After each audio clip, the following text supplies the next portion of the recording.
salita ng Diyos. At hanggang ngayon, ipinapagamit mo sa Lord yung buhay mo. Kaya naniniwala ako, lahat ng pangarap mo, ang Panginoon ang magbibigay at katuparan sa iyo nito. Kaya congrats na. Yon, happy birthday, I love you. Picture po. There we go. Alright. And now, we have our next wisher po, Mrs. Mary V. Mandilag.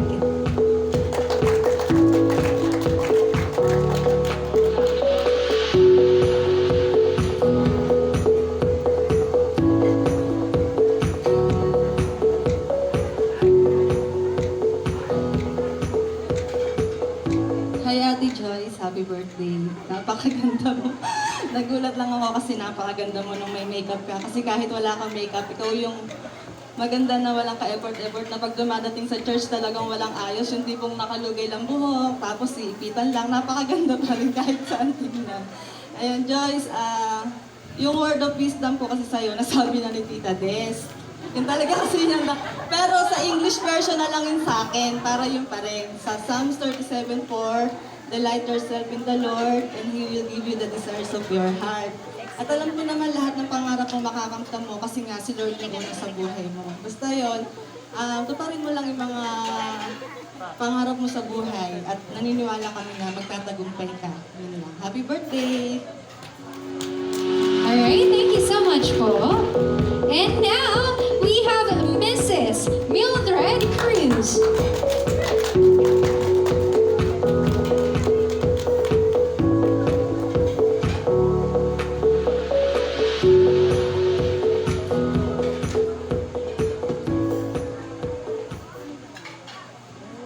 Happy birthday, Joyce. Sana gumawa na lang din pala ako ng sulat. Hindi, yun.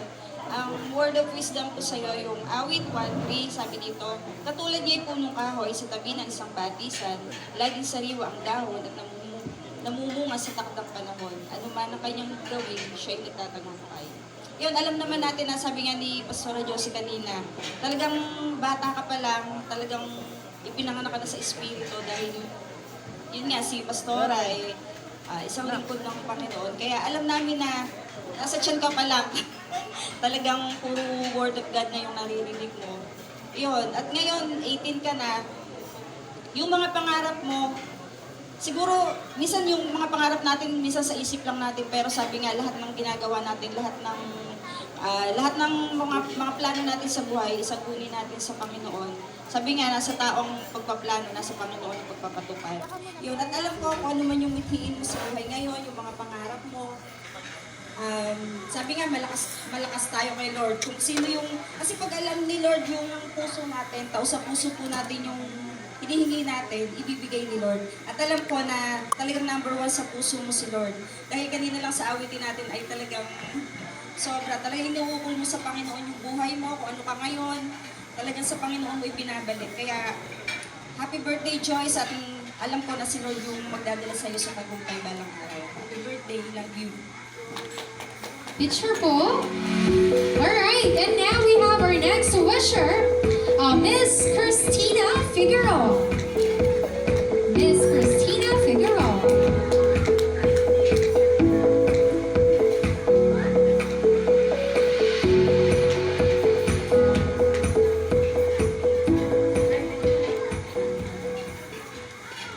Ano? Char. Hindi, ayun, happy birthday, Joyce. You're so pretty. Verse ko sa'yo ay matatagpuan sa mga awit, 119 verse 105. Sabi doon, salita mo isang tanglaw na sa akin nagtatambay sa landas kong daraanan, liwanag na tumatanglaw. So yun, sa buhay, ayan, 18 ka na, kailangan na ng matalinong decision making sa buhay.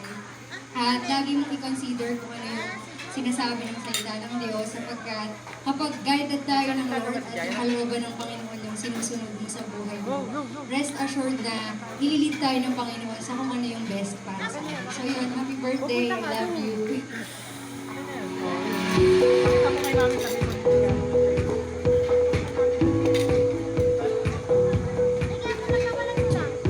Alright, so thank you so much, Christina Figueroa. Next, we have our So this is a childhood BFF po ng ating celebrant. We have Jairen de Guzman.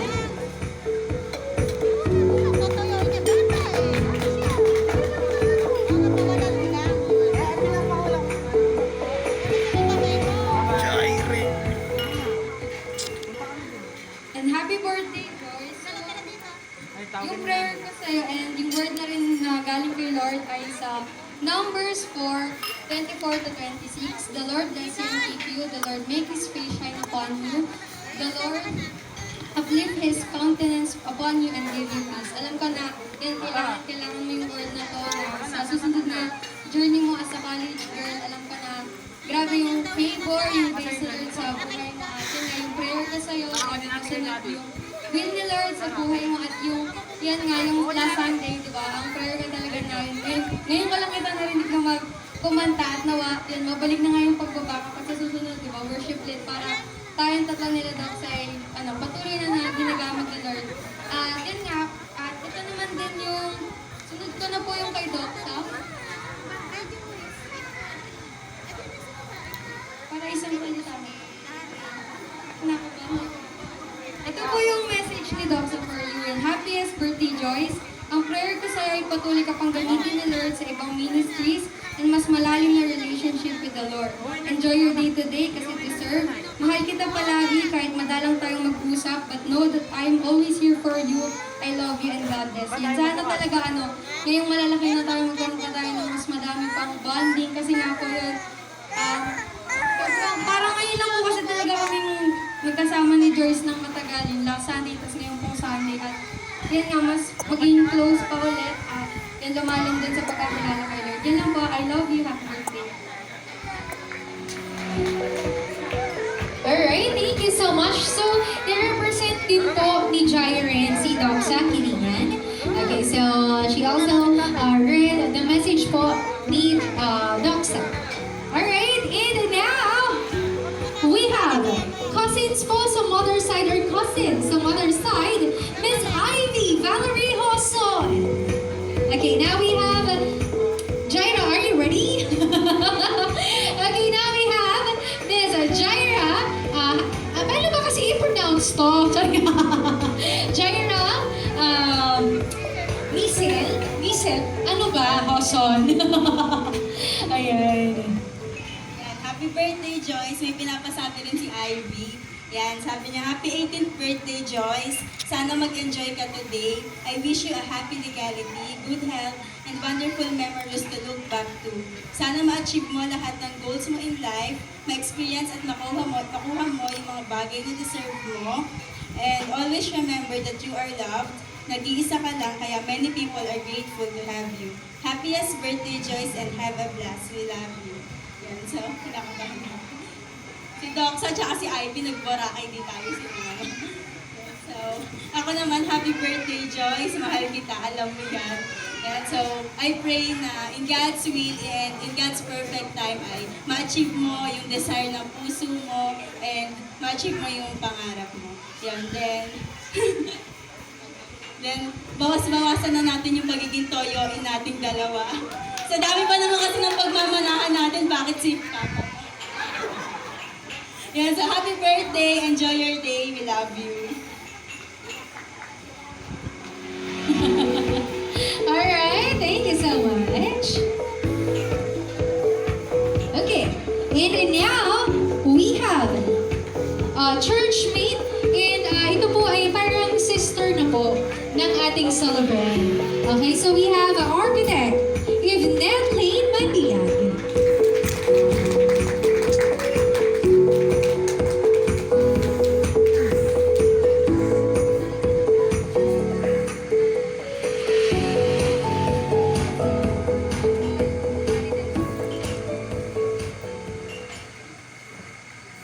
Hi Joyce, happy birthday.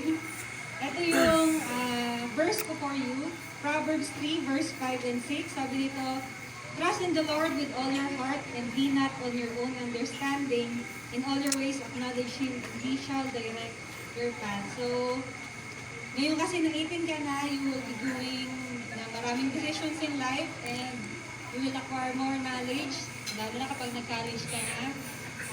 Prayer ko sa'yo na habang lumalago yung knowledge mo in the physical world, yung wisdom na galing sa Panginoon ay huwag mong kakalimutan.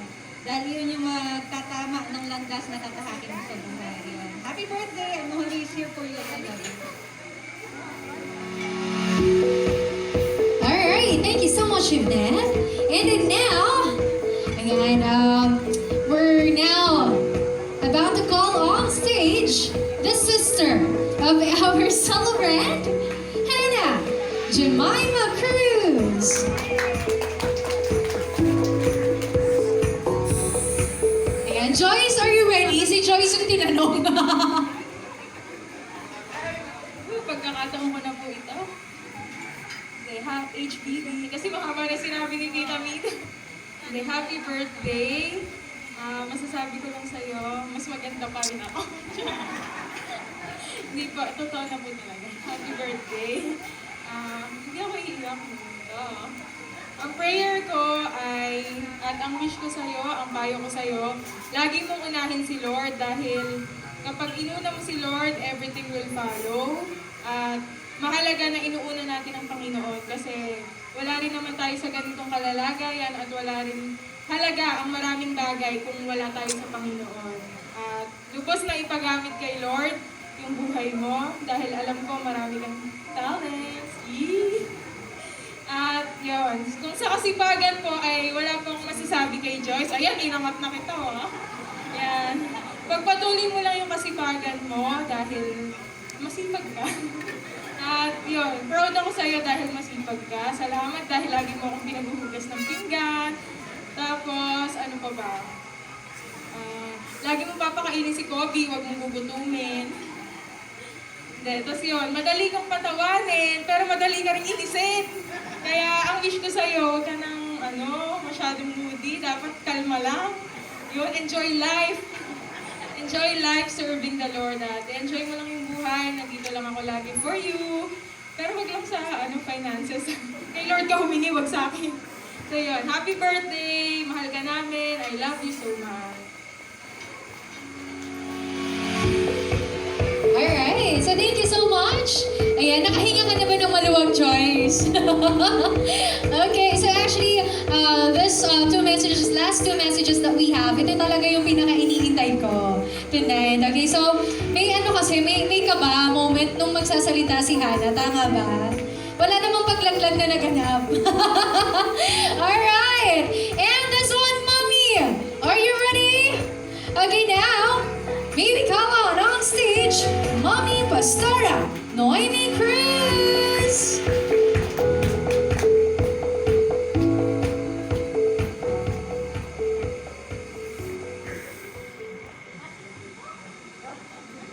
Hindi mo nakita sa muna.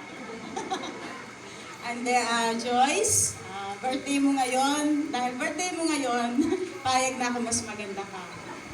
Pero kasi kaya ka ganyan, maganda si Mami. Dahil joke lang.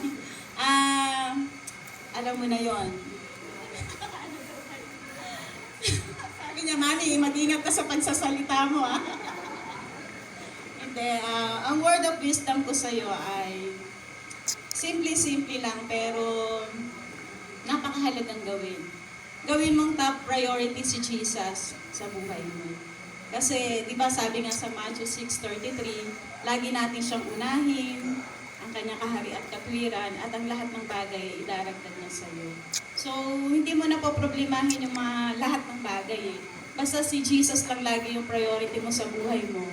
Yung lahat ng bagay kaya niyang i-provide. So, yung hindi namin kayang i-provide, yung hindi namin kayang ibigay, si Jesus kayang ibigay yun. Once na siya yung priority sa buhay mo, lagi mo siyang inuuna sa lahat ng bagay. Sabi nga ni ate, lahat ng bagay susunod na lang sa iyo. So yun, hangad namin yung tagumpay, yung masayang buhay, yung ang ganda mo pag lagi ka masaya. Di ba pag nakasimangot kasi, sabi nga ni Tita Henning, nakakapangit. So yun, basta ay nakakatanda. So lagi ka lang maging masaya at nandito lang kami palagi. Alam mo yan, mahal na mahal ka namin. Kahit na nga moody-moody ka. Pero alam mo yan, very supportive kami sa'yo. So, happy birthday. I love you. Alright, thank you so much po. Picture, Mami?